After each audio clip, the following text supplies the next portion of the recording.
The Dore Lectures on Mental Science. By Thomas Troward.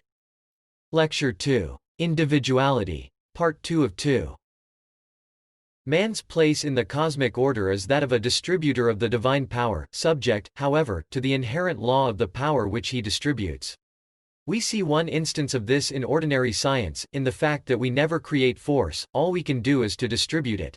The very word man means distributor or measurer, as in common with all words derived from the Sanderit root mn, it implies the idea of measurement, just as in the words moon, month, mens, mind, and man, the Indian weight of 80 pounds, and it is for this reason that man is spoken of in Scripture as a steward, or dispenser of the divine gifts.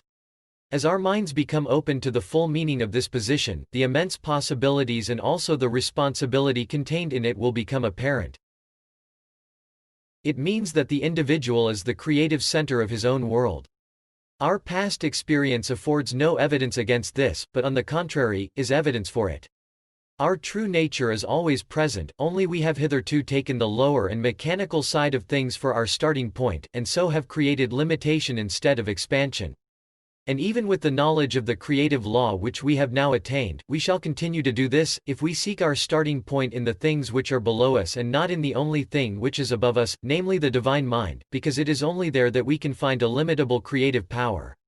Life is being, it is the experience of states of consciousness, and there is an unfailing correspondence between these inner states and our outward conditions.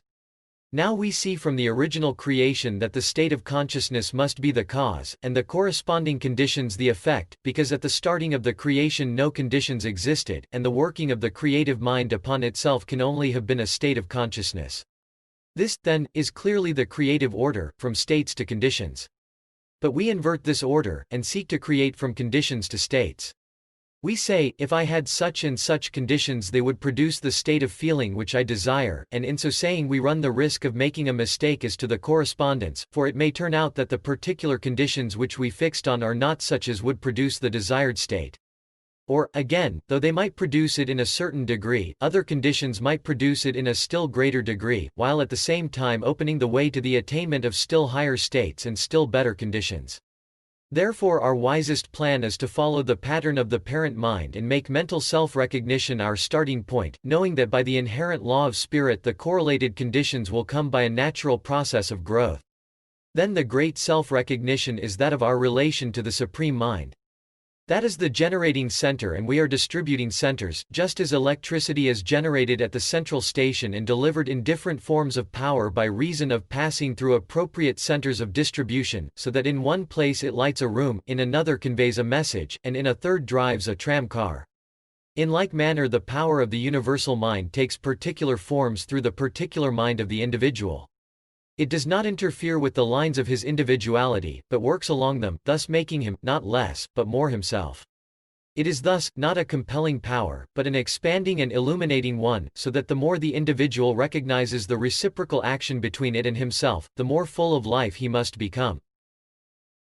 Then also we need not be troubled about future conditions because we know that the all-originating power is working through us and for us, and that according to the law proved by the whole existing creation, it produces all the conditions required for the expression of the life, love and beauty which it is, so that we can fully trust it to open the way as we go along.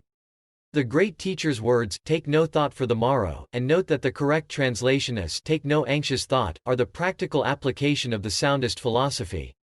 This does not, of course, mean that we are not to exert ourselves. We must do our share in the work, and not expect God to do for us what He can only do through us. We are to use our common sense and natural faculties in working upon the conditions now present. We must make use of them, as far as they go, but we must not try and go further than the present things require. We must not try to force things, but allow them to grow naturally, knowing that they are doing so under the guidance of the all-creating wisdom.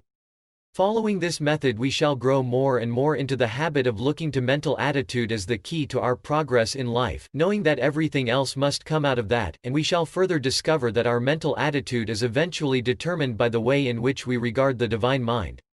Then the final result will be that we shall see the divine mind to be nothing else than life, love and beauty, beauty being identical with wisdom or the perfect adjustment of parts to whole, and we shall see ourselves to be distributing centers of these primary energies and so in our turn subordinate centers of creative power. And as we advance in this knowledge we shall find that we transcend one law of limitation after another by finding the higher law, of which the lower is but a partial expression, until we shall see clearly before us, as our ultimate goal, nothing less than the perfect law of liberty, not liberty without law which is anarchy, but liberty according to law. In this way we shall find that the Apostle spoke the literal truth, when he said, that we shall become like him when we see him as he is, because the whole process by which our individuality is produced is one of reflection of the image existing in the divine mind. When we thus learn the law of our own being we shall be able to specialize it in ways of which we have hitherto but little conception, but as in the case of all natural laws the specialization cannot take place until the fundamental principle of the generic law has been fully realized. For these reasons the student should endeavor to realize more and more perfectly, both in theory and practice, the law of the relation between the universal and the individual minds. It is that of reciprocal action. If this fact of reciprocity is grasped, it will be found to explain both why the individual falls short of expressing the fullness of life, which the spirit is, and why he can attain to the fullness of that expression, just as the same law explains why iron sinks in water, and how it can be made to float. It is the individualizing of the universal spirit, by recognizing its reciprocity to ourselves, that is the secret of the perpetuation and growth of our own individuality. Lecture 2. Individuality. End of lecture. Need help understanding Troward's teachings? The Thomas Troward lectures contain very deep and powerful information, but to get the most out of them, require repeated listening and in-depth study. Troward had only one personal student, Genevieve Behrend, and her book Your Invisible Power distills the essence of Troward's lectures in a concise and easy-to-understand format. For many, this is a much preferred way to learn Troward's teachings. Click the link below this video to visit yourinvisiblepower.us and learn more about Genevieve Behrend's recently updated book.